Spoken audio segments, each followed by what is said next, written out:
Wendy Williams might be preparing the comeback nobody thought was possible. But here's the twist that has people talking behind the scenes. The person who might be celebrating the most isn't a loyal fan, a TV executive, or even someone rooting for her recovery. It might actually be the one man Wendy would probably rather never help again, her ex-husband, Kevin Hunter. Because if Wendy really does return to television and starts earning those massive daytime TV checks again, Kevin could suddenly have the opportunity to drag her right back into court and try to restart the alimony payments that were cut off years ago. And knowing Kevin's history, that possibility alone might be enough to get him paying very close attention to every rumor about Wendy's future. The rumor mill has been working overtime lately, and according to whispers circulating through the entertainment industry, Wendy may be gearing up for a major return once Sherri finishes her current run.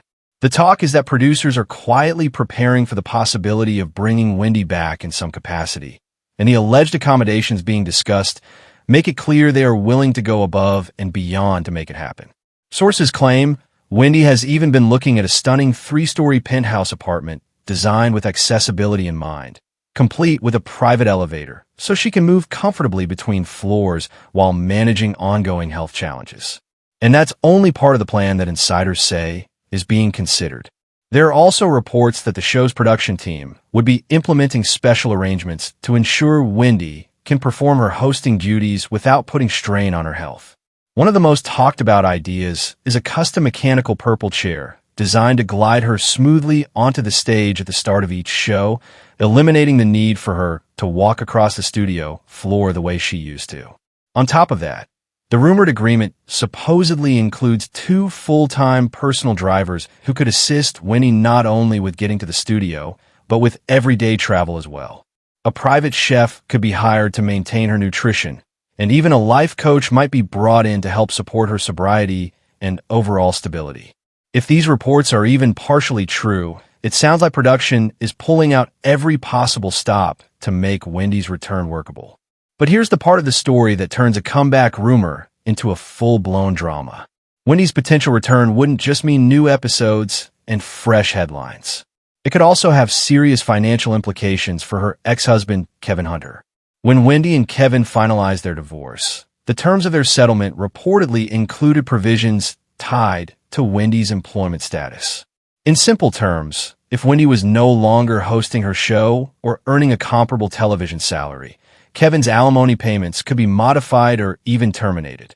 And that's exactly what happened when Wendy's show ended and her income situation changed. The payments stopped. For Kevin, that reportedly created a massive financial shift. And Kevin didn't exactly keep quiet about it either. In court documents that later became public, Kevin openly admitted that he had been relying heavily on those monthly payments. He told the court he had fallen behind on several major bills and was struggling to keep up with financial obligations that had once been manageable when Wendy's income was still flowing. According to those filings, he was behind on payments to his homeowners association in the community where he lived. He also claimed his car insurance had lapsed because he couldn't afford to pay it. On top of that, he admitted he had fallen behind on credit card payments and was dealing with mounting financial pressure from multiple directions. Perhaps the most striking claim Kevin made in court was related to his health. He said he needed hip surgery but didn't have health insurance to cover the procedure. Without insurance, he argued, the surgery was financially out of reach, and he claimed he was living with daily pain because he couldn't afford the medical care he needed. For many people reading those documents, the situation painted a picture of someone who had become deeply dependent on the financial support he once received from Wendy. However, when Kevin first attempted to get the alimony payments restarted, the court wasn't convinced that his request should move forward. The judge reviewing the case looked closely at the terms of Wendy and Kevin's divorce agreement and ultimately ruled that Wendy did not have to resume those payments. According to the court's decision, Kevin's request wasn't considered an emergency situation that required immediate intervention. The judge dismissed the application without prejudice and even denied Kevin's request for Wendy to cover his attorney's fees. More importantly, the judge pointed back to the wording in the divorce settlement itself. The agreement reportedly stated that if Wendy's contract with her talk show was not renewed or if the show was canceled or suspended, and if she did not have another television program paying her an equivalent salary, then the alimony payments could be terminated or modified. In other words, as long as Wendy wasn't actively earning that kind of income, she wasn't obligated to keep writing checks. For many people, that ruling looked like the end of the story. But if there's one thing Kevin Hunter has proven over the years, it's that he doesn't give up easily when money is involved. A few months after the initial decision, he was back in court again, pushing for another attempt to get those payments restarted. This time he focused on mediation efforts and claimed that during a meeting with Wendy's legal team and her court-appointed guardian, there had been discussions about sharing financial records. Kevin argued that Wendy's representatives had promised to provide bank statements and other documentation showing her financial situation. According to him, those documents never arrived, and he accused Wendy's side of failing to follow through on what had been discussed during mediation. He even went so far as to claim there was a lack of transparency and bad faith during the process, suggesting that Wendy might be hiding money that could affect his eligibility for payments. But Wendy's legal team didn't take those accusations lightly. In fact, her court-appointed guardian responded with a counterclaim that flipped the narrative completely. According to those filings, Kevin may actually have been the one who owed Wendy money.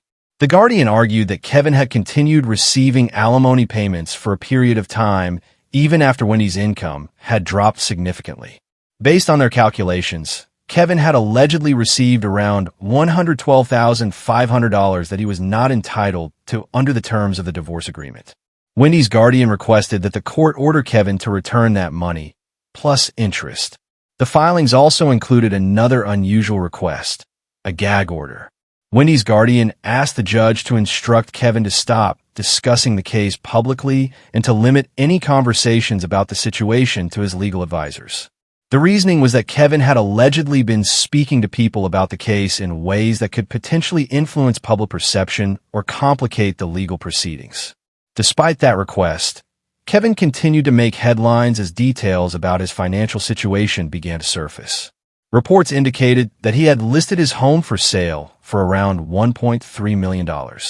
At the same time, he reportedly took out loans tied to 2 luxury vehicles through a financial company. And as if that weren't enough financial pressure, Kevin was later hit with a lawsuit from UBS Bank, which accused him of failing to pay a credit card balance associated with a Visa signature account he had opened years earlier. According to the bank's claims, Kevin had breached the credit agreement by not making the required payments. The lawsuit added yet another layer of financial trouble to an already complicated situation, reinforcing the idea that Kevin's finances were under serious strain after the alimony payment stopped. Still, Kevin didn't stop there. In another dramatic move, he filed a massive lawsuit against the production company behind Wendy's talk show, seeking around $10 million in damages. His argument was that he had been wrongfully terminated from his position as executive producer when his marriage to Wendy ended.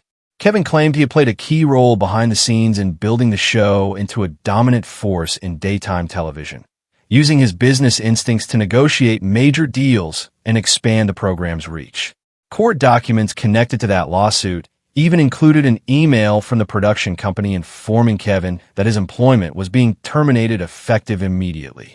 The message reportedly stated that he was no longer allowed on the studio premises and that any further communication about retrieving his belongings would need to go through his attorney. And now, with all of that history hanging in the air, rumors about Wendy possibly returning to television have taken on a whole new meaning. Because if Wendy really does step back into the spotlight and begins earning that kind of salary again, Kevin Hunter might see it as the opportunity he's been waiting for. A new show could mean new income, and potentially a new legal argument for why those alimony payments should start flowing again. So the question people are starting to ask is this: if Wendy Williams truly is preparing for a comeback, will it mark the triumphant return of one of daytime television's most unforgettable personalities? Or will it reopen the door for Kevin Hunter to march back into court and start the entire financial battle all over again?